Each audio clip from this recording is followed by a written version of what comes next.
Olá pessoal, eu me chamo Elizabeth Mustafa e hoje nós vamos estudar a mineração no Brasil, a sociedade mineradora, aquela que se formou a partir do momento em que os brasileiros encontram ouro nas Minas Gerais, também em Goiás, no Mato Grosso e até na Bahia.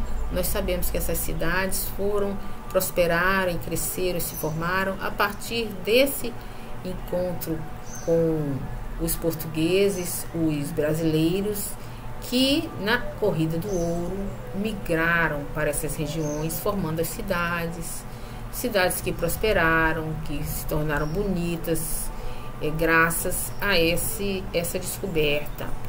Não é? A cidade passou a ter uma veia cultural nunca antes tida no Brasil, porque a sociedade canavieira do Nordeste, do ciclo anterior, do ciclo da cana-de-açúcar, somente contava com os senhores de engenho, grande mão de obra escrava e pouco movimento econômico interno, não existia um mercado interno, vinha tudo de Portugal. Já na sociedade mineradora, existe um comércio surgindo, um comércio interno, que vai modificar muito o quadro do Brasil nessa época do século XVIII. Aliás, o século XVIII é um século muito diferente. É o século do iluminismo, é o século das grandes ideias de liberdade, igualdade, fraternidade que surge na França. Você pode olhar em um vídeo sobre o iluminismo que eu fiz anteriormente, não é? É um século muito diferente, porque vai trazer as grandes movimentos de independência, como a independência dos Estados Unidos, né?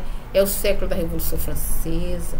Então, é um século de grandes mudanças. E o Brasil não poderia deixar de estar nesse movimento de grandes mudanças. E a gente vai observar isso aqui no Brasil neste momento. Nós sabemos que a coroa portuguesa, desde muito tempo, ficava procurando ouro aqui no Brasil. Desde o início, naquele tempo em que existia o plantio da cana, mas também antes da cana, quando tivemos aqui a exploração do pau-brasil na costa brasileira, os portugueses buscavam encontrar ouro, pedras preciosas, buscavam encontrar prata, principalmente porque os espanhóis já haviam encontrado esses metais, essa ouro e prata, lá nas ilhas de Potosí, naquela região da Colômbia, não é? E eles enriqueceram muito, os espanhóis se desenvolveram. Agora, os portugueses não encontraram, e só no século XVIII que isso veio acontecer. Porém, quando os portugueses encontraram esse ouro, milhares e milhares de pessoas vieram para o Brasil. Muitos portugueses, muitos europeus vieram para cá, ocupar aqui a região das Minas, e trouxeram muitos e muitos escravos. A população aumentou do Brasil, mas muito mesmo. Nós fomos, de uma hora para outra, invadidos por essas populações e, obrigatoriamente, uma versão da necessidade, nós brasileiros começamos a crescer. E o século XVIII tem essa pegada também de crescimento. Aqui começa a se formar uma classe média que surge a partir da necessidade dessas pessoas que vêm para cá. Pessoas que têm que produzir alimentos, que têm que produzir vestuário, necessidades básicas, remédios, estrutura. E aí é obrigatório que tenha esse desenvolvimento para comportar essa massa de pessoas que vêm para cá investir nessa grande aventura que é a corrida do ouro. Então, Minas, Goiás e Mato Grosso vão ali grandemente sofrer influência dessa visita, dessa inesperada chegada de pessoas do mundo inteiro, da Europa, principalmente de Portugal.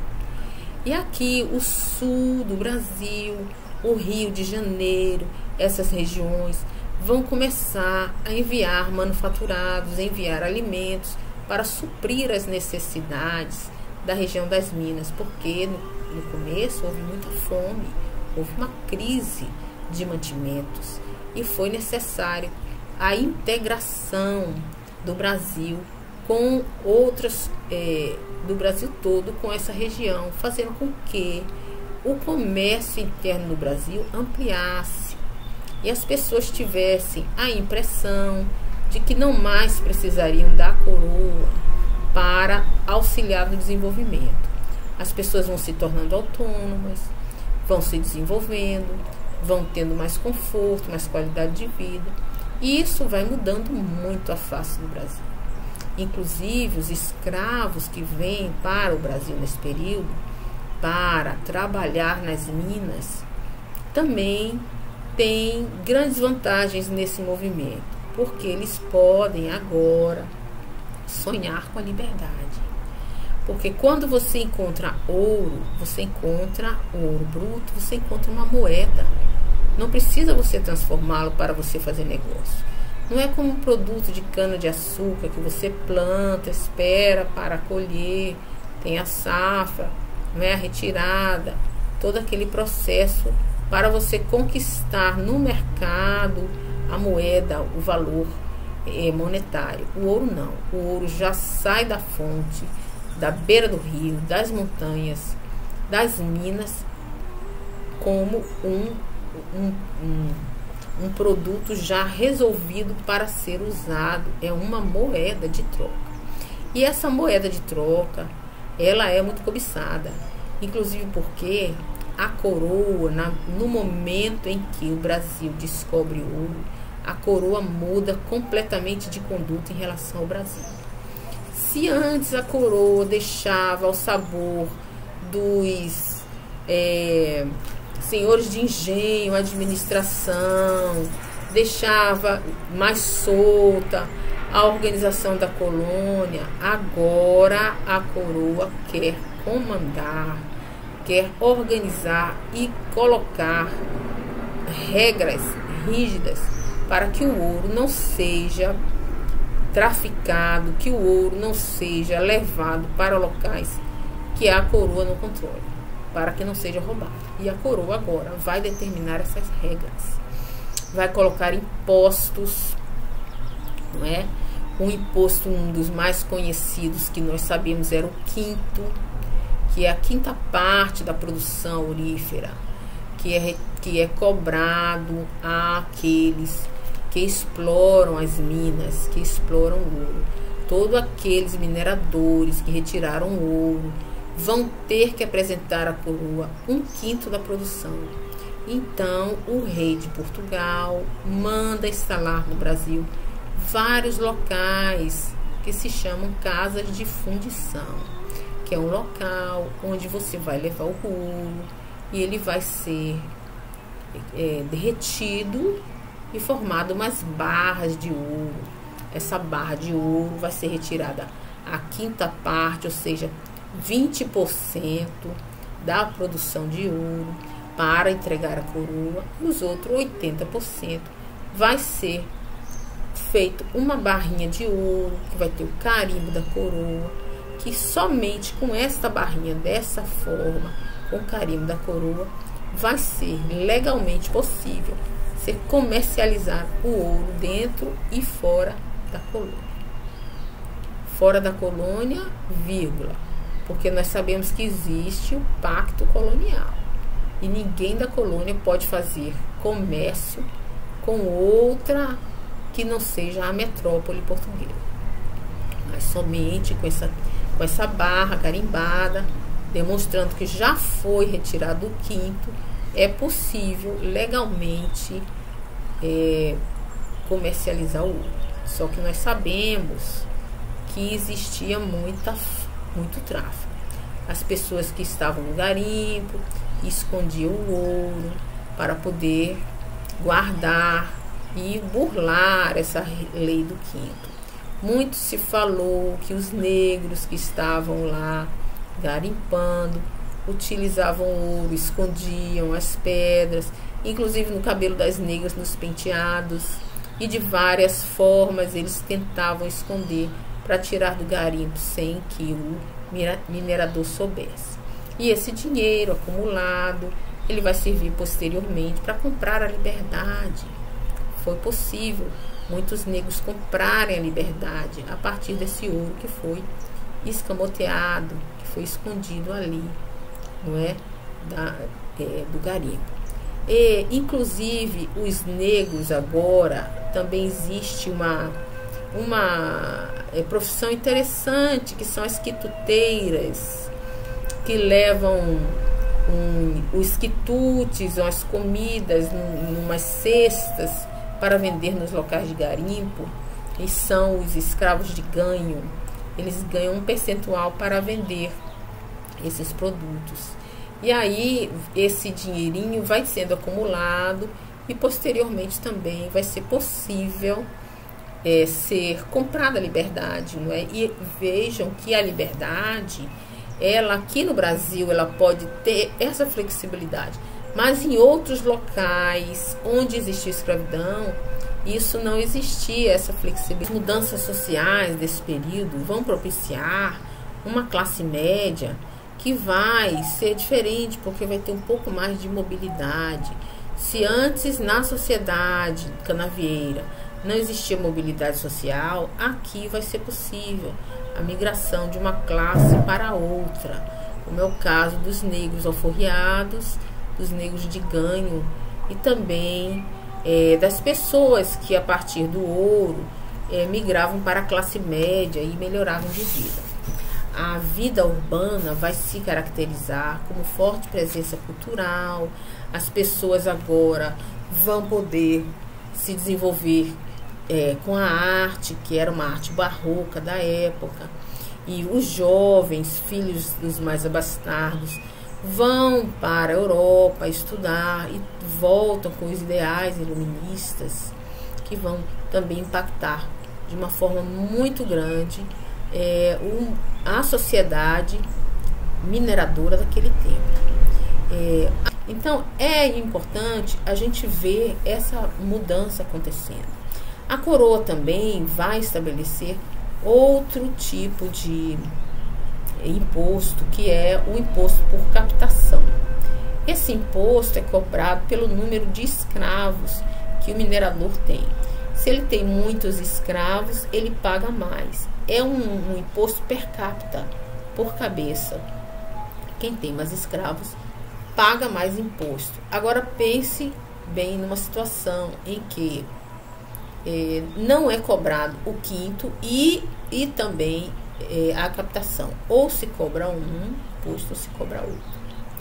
E caso nenhum seja cumprido, caso o minerador não cumpra a obrigação de pagar os impostos, é declarada a derrama.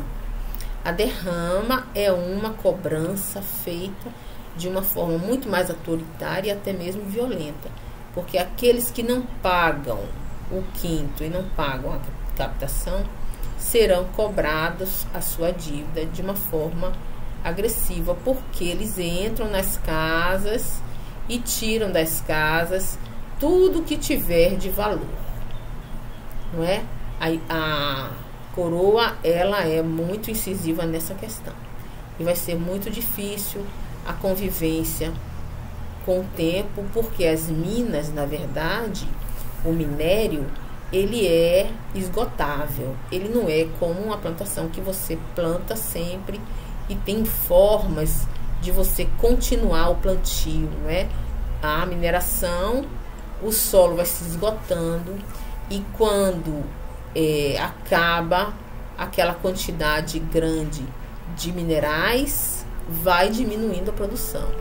Então, na medida em que os mineradores podiam pagar os impostos, era muito tranquilo.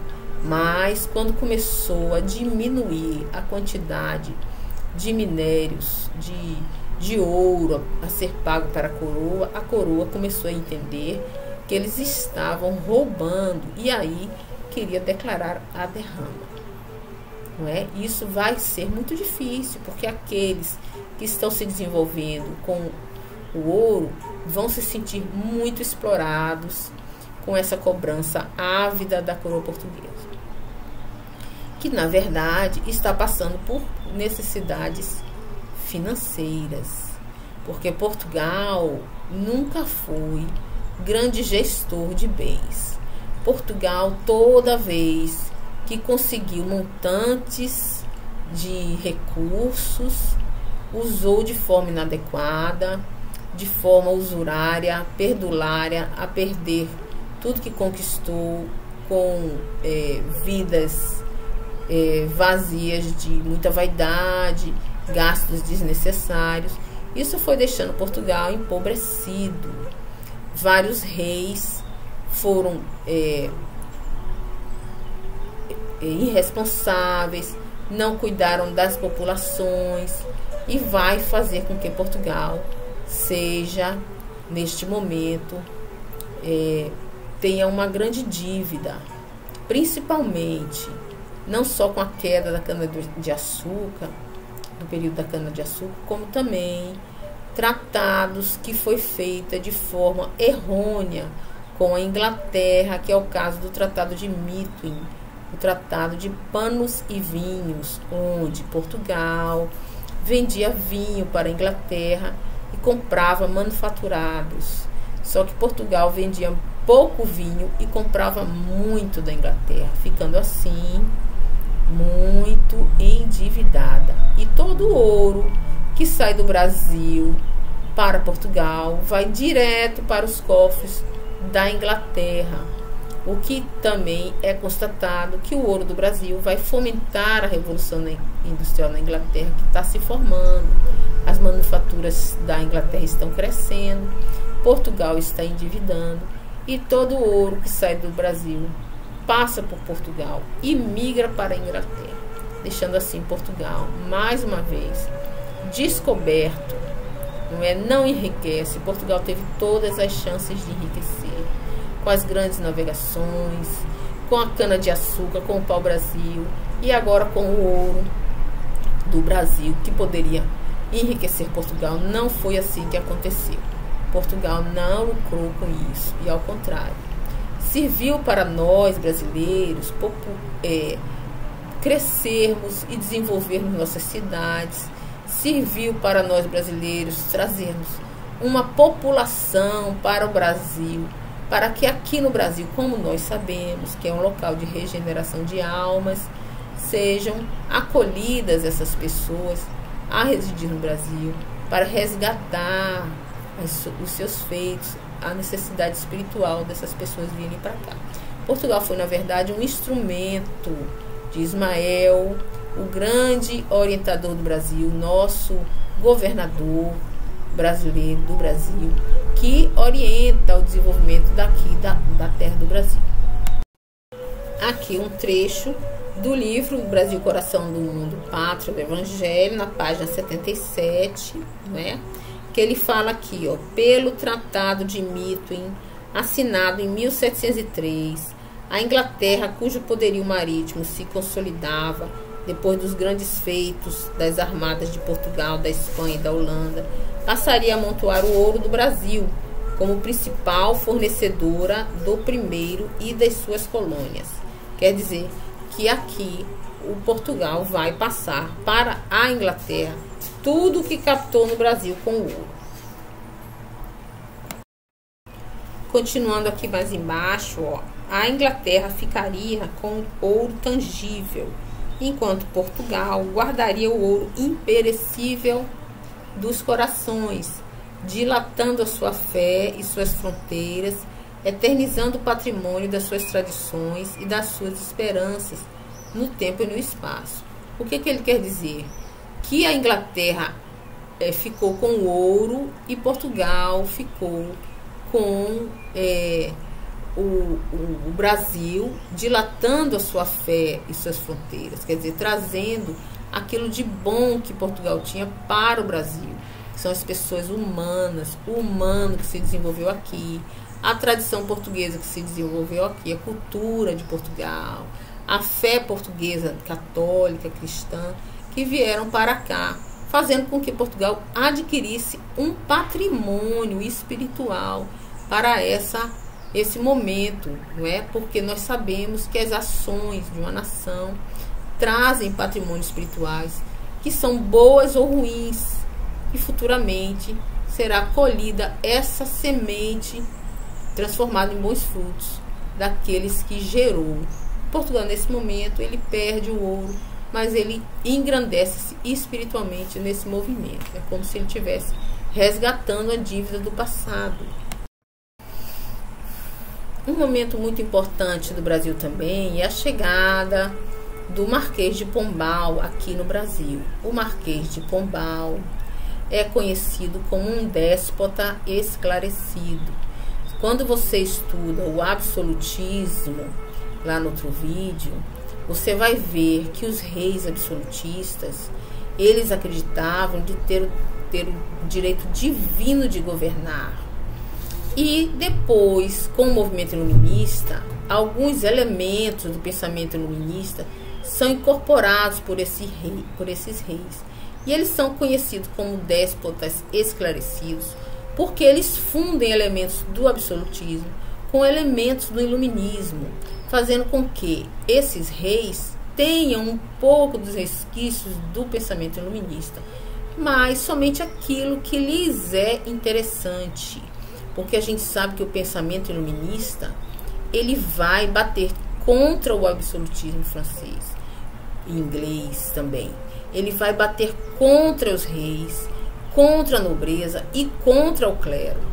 E o Marquês de Pombal é conhecido como um déspota esclarecido porque mantém a posição do rei autoritário, mas incorpora alguns elementos do pensamento iluminista, dos quais deixa muito claro, quando vem para o Brasil, que é o segmento dos iluministas que é contra o clero.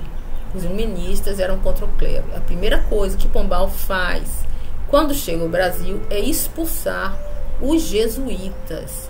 Aqueles jesuítas, nós já falamos em outros vídeos, não é?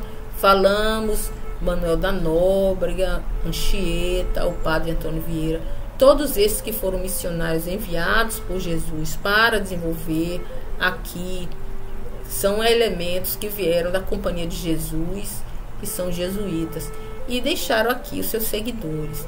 E nesse momento, o Marquês de Pombal expulsa-os do Brasil, fazendo com que a educação brasileira tenha um baque muito grande, porque os jesuítas eram responsáveis pela grande formação aqui do Brasil em nível de educação. Quando o Marquês de Pombal faz isso, ele gera um novo imposto, um imposto literário, porque ele quer uma educação laica, uma educação cuja responsabilidade é do Estado e não da Igreja, baseado nos princípios iluministas que rompem com a Igreja quando fazem a enciclopédia. Vejam como esses assuntos todos se relacionam, que é para a compreensão da teoria do Brasil, da história do Brasil, é preciso conhecer a filosofia da Europa, porque senão ficam espaços vazios de compreensão. É por isso que história e filosofia precisam andar de mãos dadas. Vamos ver o que nós vimos aqui como indicação no livro Brasil, Coração do Mundo, Pátria do Evangelho. Vejam só aqui na página 83 do livro. Ele fala sobre Pombal e os jesuítas. Aspas. Olha só que interessante. As falanges espirituais, desvelando-se pela evolução portuguesa, havia escolhido previamente este homem para a reconstrução das energias da pátria após os desvarios do Dom João IV, o monarca esbanjador e arbitrário, que nunca reuniu as cortes para uma consulta necessária aos interesses do povo. O que ele fala aqui? Ele está falando que o Marquês de Pombal foi um escolhido pela espiritualidade para ajudar Portugal a se recuperar, porque o Dom João IV era um rei esbanjador que prejudicou Portugal. E Marquês de Pombal foi a Portugal para ajudar Portugal a sair desse caos e ajudar ele a fazer um governo melhor. o Marquês de Pombal ajudou ele, mas depois veio para o Brasil e continua aqui. O escolhido, porém, não soube corresponder integralmente às sagradas expectativas dos gênios espirituais da terra portuguesa. Se construiu, cometeu graves injustiças com sua ditadura renovadora. Olha essa palavra aqui, ditadura renovadora, é uma referência a ele ser um déspota esclarecido.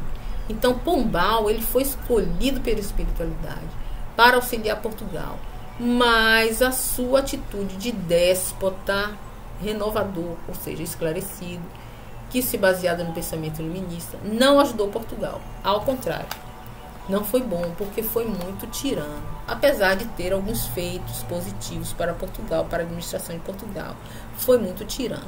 E esse mesmo Pombal veio para o Brasil, expulsou os jesuítas, elevou o Brasil à categoria de vice-reino, não é?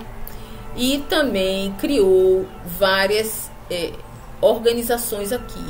Fez com que a cidade de Salvador deixasse de ser a capital e o Rio de Janeiro passasse a ser a capital, para ser mais fácil o escoamento do ouro para Portugal, mudando a capital do Brasil, não é?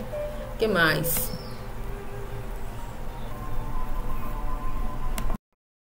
Extinguiu as capitanias hereditárias. Antes, as terras eram doadas para os donatários e os seus descendentes herdavam as terras.